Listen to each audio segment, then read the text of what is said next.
Salam əziz müəllimlər, hər vaxtınız xeyir olsun. Mən Zəhra Əhmədova. Aprel və may aylarında Naxçıvan Muxtar Respublikasında təşkil olunacaq ibtidai sertifikasiyada iştirak edəcək müəllimlərə dəstək məqsədi ilə Azərbaycan dilindən qəbul tipli mətn sualının izahını təqdim edirəm. İzaha keçməmişdən əvvəl nəzərinizə çatdırım ki, əgər siz də Naxçıvan müəllimisinizsə və eyni zamanda ibtidai sertifikasiyada bu il iştirak edəcəksinizsə, sertifikasiya qəbul səviyyəli sualları işləmək, ən əsası onların geniş şəkildə izahını görmək istəyirsinizsə, qruplarımıza qoşula bilərsiniz. Bizim sınaqlar qrupumuz mövcuddur. Qrupumuz artıq 2 gündür açılıbdır. Hər gün qrupa onlayn sınaqlar göndərilir. Ardınca da həmin sınaqların geniş şəkildə izahları göndərilir.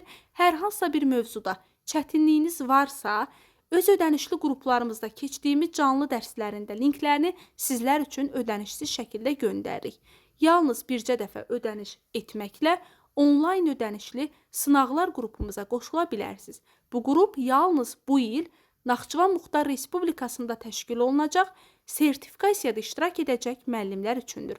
Qruplarımızda mikçi müəllim yoxdur, yəni qrupdakı suallar, görə bildiyiniz hər bir sual və mətnlər sırf sertifikasiya qəbul səviyyəli suallardır.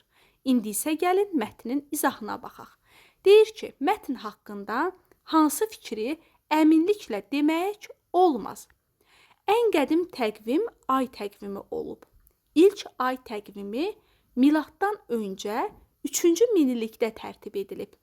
Bu təqvimə görə ayın yer ətrafında dövr etməsi vaxtı 29 sutka 12 saat əsas vaxt ölçüsü kimi qəbul edilir və bir ay adlanır. Bəlkə də bir çox dillərdə ay sözünün həm səma cismi, həm də zaman vahidi bildirməsi bununla əlaqədardır. Ay təqviminə görə bir il 12 aydan ibarətdir. Bu təqvim sonralar şərq ölkələrində geniş yayıldı. Bugün 20-dən çox şərq ölkəsi ay təqvimindən istifadə edir. Bizə deyir ki, mətn haqqında hansı fikri əminliklə demək olmaz. Gəlin variantlara baxaq. Ay sözünün iki məna ifadə etməsi müəyyən səbəblə əlaqədardır, bəli. Deyir ki, ayın yer ətrafında dövr etməsi vaxtı 29 sutka 12 saat əsas vaxt ölçüsü kimi qəbul edilir və bu bir ay adlanır. Bəlkə də bir çox dillərdə ay sözünün həm səma cismi, həm də zaman vahidi bildirməsi bununla əlaqədardır. Yəni, iki məna ifadə etməsinin səbəbini bildik. Ay təqviminin belə adlandırılması ayın yer ətrafında dövr etməsi ilə bağlıdır. Bəli, burada yazıb ayın yer ətrafında dövr etməsi vaxtı. Bu da doğrudur. Müasir dövrdə də ay təqvimindən bir sıra ölkələrdə istifadə olunur.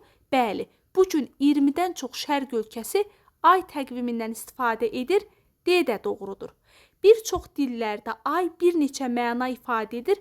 Bəli, burada da yazıbdır ki, bəlkə də bir çox dillərdə ay sözünün həm səma cismi, həm də zaman vahidi bildirməsi bununla əlaqədardır. Yəni, bir neçə məna ifadə etdi. Ay təqvimi ilk əvvəl şərq ölkələrində istifadə olunurdu. Bu fikir yanlışdır. Deyir ki, bu təqvim sonralar şərq ölkələrində geniş yayıldı. Əvvəllər yox, sonralar. Burada yazılanla burada yazılan bir-birinin əksidir. Ona görə də mətnimizin düzgün cavabı olur B variantı.